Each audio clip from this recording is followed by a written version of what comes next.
देखिए, Indian rice exporter federation में इसका नेशनल प्रेसिडेंट डॉक्टर प्रेम गर्ग, जिसके 7,500 कॉरपोरेट हाउसेस, स्मॉल हाउसेस और एमएसएमई कंपनियां मेंबर हैं, और इसके लगभग 21 कोऑपरेटिव्स एंड काफ़ी सारी किसान यूनियंस पूरे देश से मेंबर हैं। यदि हम सबको जोड़ेंगे तो लाखों की तादाद में इनकी जो गिनती आएगी। तो ये जो गवर्नमेंट ने कदम उठाया है, अभी एक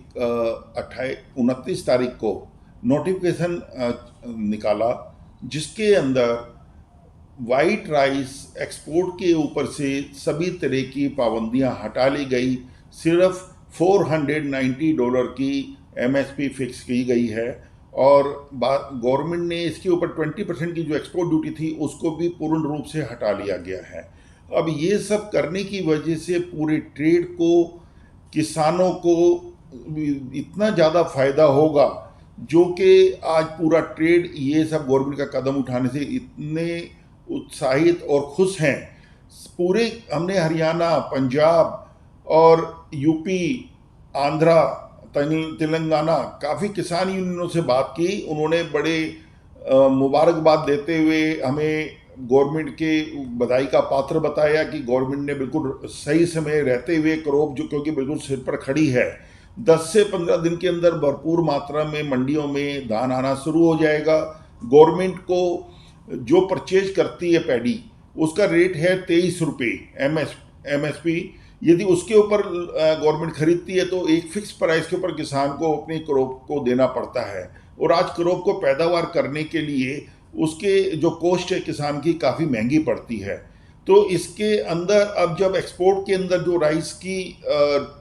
डिमांड निकलेगी, और जो निकली है, हमने जो देखा है अगले 3 दिन के अंदर एकदम से अचानक 4 से 5 रुपए किलो की डिमांड आई है तेजी के साथ, तो ऑटोमेटिकली जितने भी राइस मिलर्स हैं, एक्सपोर्टर्स हैं, तो उनको पैडी का दाम बाजार से ऊंचे भाव में खरीदेंगे। जितना नहीं परचेज होगा तो एमएसपी के ऊपर गवर्नमेंट को खरीदना पड़ेगा, एफसीआई को। पर मैं नहीं समझता अभी ये सिचुएशन ऐसी आ गई कि सभी राइस मिलर्स इसको, एक्सपोर्ट को खुलने की वजह से,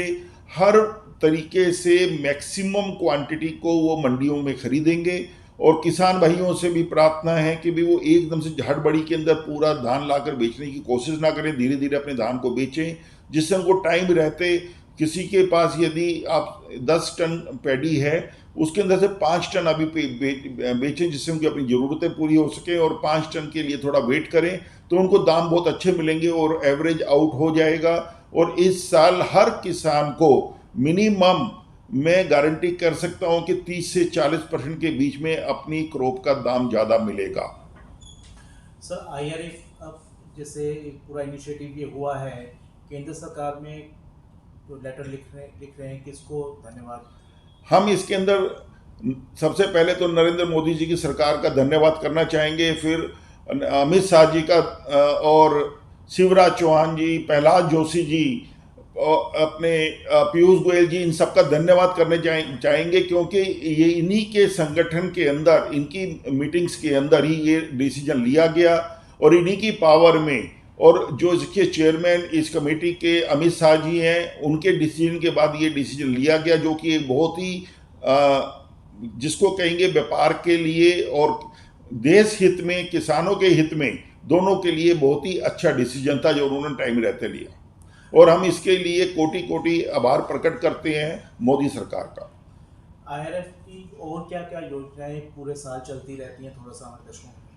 आईआरएफ की अभी योजनाएं हैं कि जैसे शिपिंग के अंदर आईआरएफ ने कदम बढ़ाया है, जैसे शिपिंग कंपनी के दाम काफ़ी बढ़ गए हैं, कंटेनर्स की बहुत तकलीफें आती हैं एक्सपोर्टर्स को, उसके लिए ब्रेक बल्क सर्विस की एक सर्विस चालू की गई है, जिसमें आईआरएफ मॉनिटर करेगा उसको कि कोई भी शिप एजेंट या शिप का ऑपरेटर, छोटे शिपर्स को तकलीफ ना हो। हमने पीछे पास्ट में देखा है कुछ ऐसे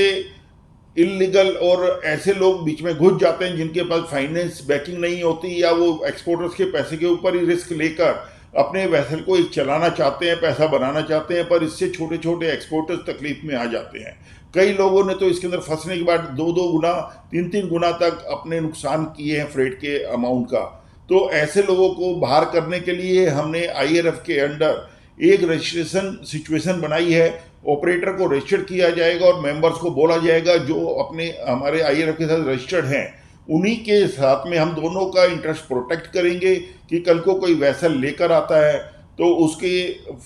लोडिंग करने के अंदर उसको मार ना खानी पड़े ओनर को, और ओनर को कार्गो लोडिंग के टाइम पर पूरा मिले। एक्सपोर्टर्स को जो भी एक्सपोर्टर होगा उसको कहीं धोखा ना मिले, उसका माल सही सलामत पहुंचे डेस्टिनेशन पर। इसके लिए IRF इंश्योर करेगा, जिससे ये जो ब्रेक बल्क में वेसल को एक्सपोर्ट करेंगे कंटेनर से कई जगह के जो फ्रेट हैं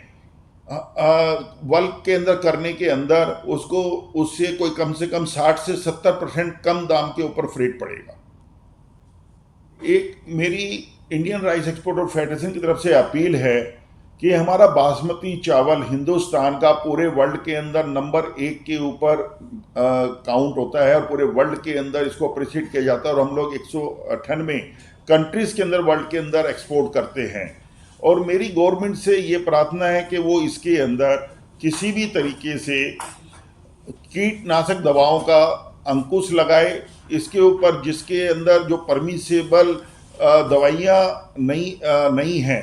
उन दवाइयों को बंद करे, बैन करे और किसानों को जागरूक करे। उसके लिए एक मुहिम चलाए। IRF उसके लिए तैयार है कि किसानों को हम वो मुहिम चलाएं कि जिससे वो कीटनाशक दवाओं का उपयोग बंद करें, क्योंकि जितना हम कीटनाशक दवाइयों का उपयोग करते हैं उससे किसानों की सेहत के ऊपर भी असर पड़ता है। और दूसरा, इससे हमारा यूरोपियन कंट्रीज़ में और US कनाडा जैसी कंट्रियों के अंदर हमारी एक्सेप्टेबिलिटी के लिए भी काफ़ी प्रॉब्लम्स आती हैं राइस की। तो गवर्नमेंट से यही गुजारिश है कि आगे आने वाले टाइम के अंदर इसको कीटनाशक दवाइयों का प्रयोग बिल्कुल बैन किया जाए और जो परमिसेबल दवाइयां हैं उन्हीं को अलाउ किया जाए।